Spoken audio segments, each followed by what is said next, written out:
Hello, everyone. Welcome back to Manage the Wild. I'm your host, Nick Madsen. There's always fights happening in court. It doesn't matter what you're talking about. It could be whether the tree's on your property or not. But in wildlife, there's always fights, continuous. A lot of times you're hearing about wolves, cougars, and bears, but it doesn't matter. There's always fights in court, depending on what state you're in, about deer, elk, moose, cougars, birds. Doesn't really matter. So, Montana is taking the U.S. Fish and Wildlife Services to court because 2013 they listed the wolverine as threatened. The reasons were that they listed it as threatened is basically the population, their connectedness, their ability to have gene flow, their ability to den with snow cover. Climate change affecting snow cover would reduce their ability to den, and if they can't den, then they can't reproduce. And so they listed it as threatened. They went out and did a bunch of studies on them for the last quite a few years.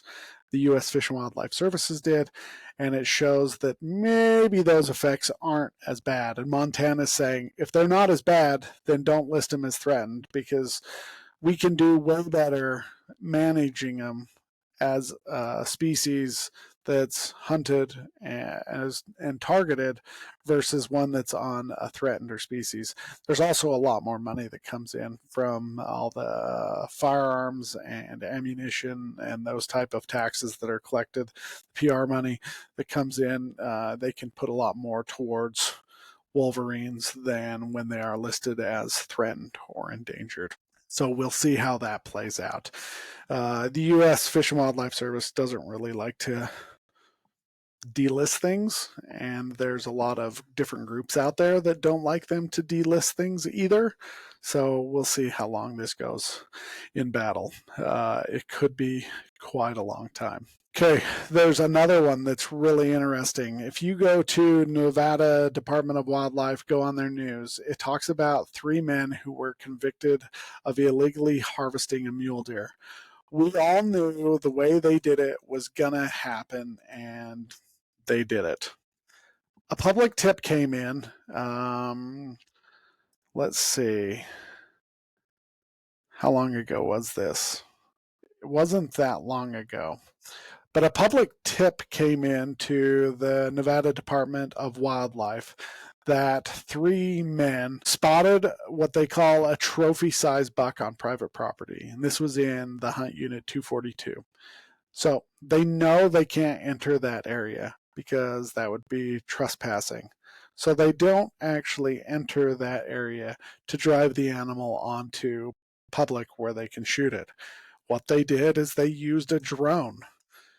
So you've all been to a beach or sitting at your house and somebody's got a drone hovering above your head, and it's just really irritating.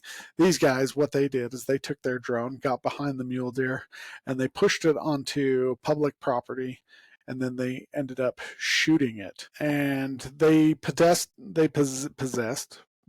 were in possession of a legal buck tag for um, some different units, unit 221, 222, but not for the unit 242. So they had a legal hunting tag, but they killed the deer in the wrong unit. Also, they used a drone to drive the animal into the area. So it looks like investigators did their research and they obtained a bunch of evidence through a bunch of search warrants, and this is what they got nailed with: unlawful killing of big game, unlawful possession of big game, and conspiracy. Unlawful possession of big game, animal, and conspiracy. So all 3 of the individuals will split what they call a $15,000 civil penalty for the convictions, and all 3 will have their hunting, fishing, and trafficking privileges suspended for 5 years. Here's the thing: this is only going to get more and more prevalent in my thought process.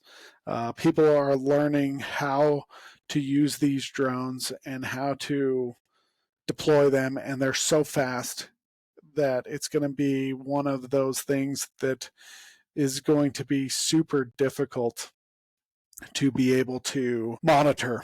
I guess that's the one concern I have. I watch all these fishing videos where these guys are long lining off the shore. They'll take their drone and they'll hook a fishing line onto it, and then they'll fly it as far as they can out into the ocean, and then they drop it. I saw another guy attach a Glock 17 to his drone, and he rigged up a thing so where he could shoot his Glock from the drone as he flew it around. Is that what's going to come next? Is somebody's going to see a big buck and they're just going to fly their drone into it? I don't know, but everybody wants pictures of big deer, big elk, big moose, big animals so they can put on social media.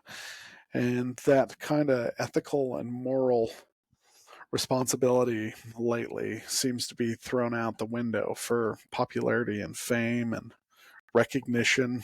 I don't know. It just kind of drives me nuts. But I hope law enforcement can keep up with all the psychos out there and keep doing their best. But there you go. Wolverines are in court, and now using drones to herd animals is going to court. All right, you guys, have a great day. Stay wild.